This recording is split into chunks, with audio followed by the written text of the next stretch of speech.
안녕하십니까. 뉴시스 북한 에디터 강영진입니다. 어제까지도 이번 주 창너머 북한에서 다룰 예정이던 주제는 오늘 말씀드릴 내용이 아니었습니다. 어제 오후 갑작스럽게 김여정에 대해 다시 한번 다루기로 결정했습니다. 이미 알고 계시겠지만 어제 국가정보원이 국회에 보고를 하면서 김정은이 자신의 권력을 김여정에게 일부 위임하고 있다고 밝혔기 때문입니다. 지난 5월 초 김정은이 잠적하면서 김여정이 후계자가 될 수도 있다는 관측들이 대두할 당시에도 김여정에 대해 말씀드린 적이 있습니다. 그때 이런저런 소문들과 북한 역사를 참고하면서 김여정이 1970년대 김정일과 유사한 역할을 할 수도 있다고 말씀드렸습니다. 오늘도 비슷한 내용입니다. 다만 지난번과는 다른 새로운 해석으로 접근해 보겠습니다. 국정원은 어제 김여정 제1부부장이 국정 전반에서 위임 통치를 하고 있다. 후계자로서 통치하는 건 아니지만 사실상 2인자라는 등의 내용을 국회 정보위원회에 보고했습니다. 그 이후로 김정은이 9년 동안 통치하면서 스트레스가 커졌고 정책이 실패할 때 김정은에게 책임이 돌아오는 리스크가 크다고 판단한 것으로 보인다고 해설까지 붙였습니다. 사실 국정원의 이 같은 보고는 매우 이례적입니다. 북한 같은 1인 독재 국가에서 통치 스트레스와 실패에 대한 위험 부담을 나누기 위해 통치권을 나눈다는 건 상상하기 어려운 일이기 때문입니다. 특히 국정원은 김정은 건강에 문제가 있다는 걸 부인했지만 국정원의 해석은 김 위원장의 건강에 뭔가 문제가 있는 것 아니냐는 추측을 불러일으키기에 충분합니다. 일부에선 국정원의 보고에 대해 북한이 발끈하고 나설 수도 있다고 우려하기도 합니다.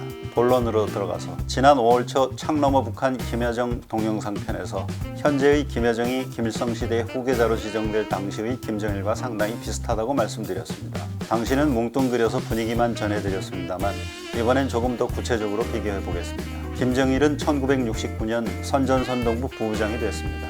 김여정은 2014년 선전선동부 부부장이 됐습니다. 김정일은 1970년 5차 당대회를 책임졌습니다. 이때 김정일이 상당한 능력을 발휘한 것을 계기로 빨치산 출신 원로들이 김정일을 후계자로 지명해야 한다는 의견을 내기 시작했습니다. 김여정이 2016년 7차 당대회 때 휴대전화와 수첩을 든 채 당대회 축하 10만 군중 집회 행사를 지휘하는 장면의 사진을 일본 지지통신이 보도한 적이 있습니다. 당시 국정원은 국회 보고에서 김여정이 간부들의 사소한 실수도 수시로 처벌하는 등 권력 남용 행태를 보였다고 밝혔습니다. 그러자 김여정이 중요 정책 결정 과정에도 개입하고 있다는 관측이 대두됐었습니다. 김정일은 1974년 이른바 유일 영도 체계를 만들어 나가면서 자기가 당과 군대, 정부의 모든 문제를 관장하겠다고 선언했습니다. 김일성을 대신하는 실질적 통치자가 된 셈입니다. 이번에 국정원은 김여정이 북한 국정 전반에 있어 위임 통치를 하고 있으며 김여정이 사실상 2인자라고 밝혔습니다. 김정일은 1976년 판문점 도끼 만행 사건 당시 미군을 상대로 본때를 보여주라고 지시한 것으로 알려져 있습니다. 김여정은 올해 개성 연락소 사무소 폭파를 주도했습니다. 두 사람이 보여온 행적을 비교하는 건 여기까지만 가능합니다. 앞으로 벌어질 일이 어떨지를 섣불리 점치기는 부담이 큽니다. 조심스럽게 변죽만 올려보겠습니다. 국정원은 김여정이 후계자가 된 건 아니라고 밝혔습니다. 아직 30대 중반의 젊은 김정은의 나이만 보면 공식 후계자를 둘 상황은 아닐 겁니다. 1972년 김일성이 환갑일 때 김정일이 후계자가 된 것과 비교해보면 그렇습니다. 또 김정일은 김일성의 장남인데 비해 김여정은 김정은이 여동생이라는 점을 감안하면 김여정은 애당초 후계자 자격이 1%쯤 부족한지도 모릅니다. 그렇지만 말입니다. 김정은의 모습을 보십시오. 초고도 비만의 경무에 시달리면서 줄담배를 피워대는 김정은이 1972년 환갑을 맞은 김일성보다 건강이 좋다고 장담할 수 있을까요? 김정은이 갑작스럽게 유고된다고 해도 크게 이상한 일은 아닐 겁니다. 그렇다면 김정은은 김일성이 환갑이 돼서야 김정일을 후계자로 지명했던 시간적 여유를 갖기가 어려울 수 있습니다. 3대 세습이라는 비아냥을 감수하면서도 이른바 백두혈통으로 권력을 이어가는 북한의 모습은 중세 왕조 국가들을 연상시킵니다. 중세 왕조 국가들은 세자 또는 황태자가 항상 있었습니다. 왕 또는 황제가 즉위한 지 얼마 안 돼 후계자를 옹립하는 것이 관례였습니다. 후계자로의 원만한 권력 승계가 이루어지지 않으면 왕조가 끊어질 위험이 커지기 때문이었습니다.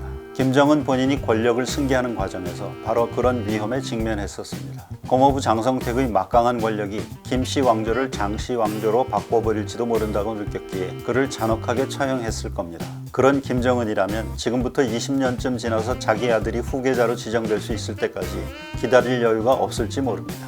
갑작스럽게 사망하거나 건강을 잃어 통치하기 어려워질 경우 자신을 대신할 사람이 당장이라도 필요하지 않겠습니까? 김여정을 후계자로 지정하진 않더라도 자신이 요구되는 상황이라면 자연스럽게 권력을 이어받는 위치로, 다시 말해 공식화하진 않더라도 실질적인 후계자로 만들어둘 필요가 있을 겁니다. 국정원은 김여정이 후계자로 통치하는 건 아니지만 사실상 2인자라고 현재 상황을 평가했습니다. 김정일은 1980년 6차 당대회를 계기로 정치국 상무위원, 조직비서 겸 선전비서, 군사위원으로 공식 선출되면서 북한의 국정을 완전히 장악했습니다. 역사가들은 이 일을 두고 김정일이 후계자임을 대내외에 공식화한 것이라고 평가합니다. 그래서 오는 10월 10일 노동당 창건 75주년 기념행사와 내년 1월에 열리는 8차 당대회를 준비하는 과정에서 김여정이 얼마나 큰 역할을 할지를 눈여겨봐야 할 것 같습니다. 혹시라도 김여정이 정치국 상무위원, 당 부위원장, 군사위원이 되는지 말입니다.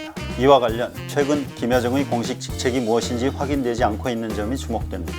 김여정은 2018년 2월 선전선동부 제1부부장이 된 것으로 알려져 있습니다. 그런데 1년 10개월 뒤 조직지도부 제1부부장을 겸하고 있다는 소문이 돌았습니다. 또 지난해 8월에는 김정은과 함께 초대형 방사포 시험 발사 현장에 나타났습니다. 올해 3월에는 미사일 시험 발사 현장에도 등장했습니다. 군사 문제에도 관여하고 있음을 시사하는 장면입니다. 김정일은 1980년 6차 당대회에서 정치국 상무위원, 조직비서 겸 선전비서, 군사위원으로 공식 선출됐지만 실제로는 이미 오래전부터 그 직책들을 맡고 있었던 것으로 알려져 있습니다. 최근 김여정이 개성연락사무소 폭파를 주도하고 트럼프 미 대통령을 상대로 성명을 발표한 걸 보면 김정일이 그랬듯이 이미 중요 직책을 모두 차지하고 있는지 모릅니다. 김여정은 지금 우리의 청와대 비서실인 서기실, 김정은 통치자금을 총괄하는 39호실, 조직지도부, 선전선동부를 장악하고 있고 대미 대남 문제도 총괄하는 것으로 알려져 있습니다. 김여정이 내년 1월 열리는 것으로 발표된 8차 당대회에서 김정일이 1980년 6차 당대회에서 얻었던,